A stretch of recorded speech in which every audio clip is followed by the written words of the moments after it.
Imagine an empire that bridged continents, cultures, and millennia. An empire so resilient, it outlasted Rome itself by 1,000 years. An empire where gold mosaics glittered under domed heavens, where emperors wielded both cross and sword, and where the secrets of antiquity were preserved while Europe slept in the Dark Ages. This is the story of the Byzantine Empire, a civilization that defied time, only to vanish into legend until now. Let's rewind to the 4th century AD. The Roman Empire, once the undisputed master of the Mediterranean, is crumbling. Barbarian invasions, economic collapse, and political chaos tear the West apart. But in the East, a new phoenix rises from the ashes. Emperor Constantine the Great, a visionary leader, does the unthinkable. He abandons Rome and builds a new capital, a city straddling Europe and Asia. He calls it New Rome. We know it as Constantinople. Constantinople wasn't just a city, it was a fortress of the mind, guarded by impenetrable walls, fueled by trade routes stretching from Scandinavia to China, and crowned by the Hagia Sophia,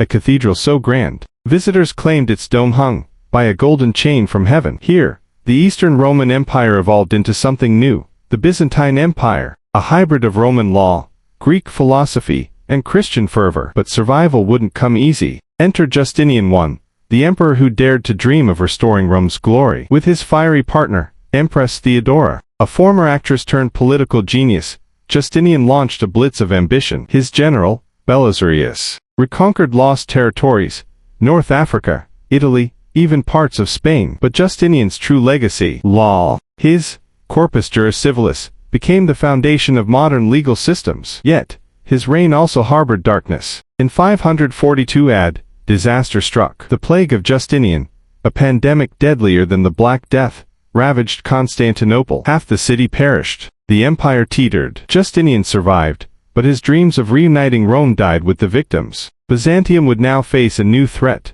the rise of Islam. By the 7th century, the Byzantines were under siege. Arab armies, fueled by the new religion of Islam, surged from the deserts. Constantinople endured a brutal 4-year blockade. Its secret weapon, Greek fire, a flaming liquid that burned even on water, saved the city. But the empire was bleeding territories. In desperation, Emperor Leo III made a radical choice: destroy the icons. The iconoclast controversy tore Byzantium apart. Were holy images sacrilege or sacred? For over a century, emperors and priests clashed. Art was erased, dissenters blinded. Yet, amid the chaos, Byzantium preserved the ancient texts of Plato and Aristotle, knowledge that would later ignite the Renaissance. The empire's survival was a paradox, brutal, yet brilliant. In the 10th century, Byzantium roared back. Meet Basil II, the warrior emperor who turned the tide. With his elite Varangian Guard, axe-wielding Vikings, of all people, Basil crushed the Bulgarian Empire, reclaiming the Balkans. Trade flourished,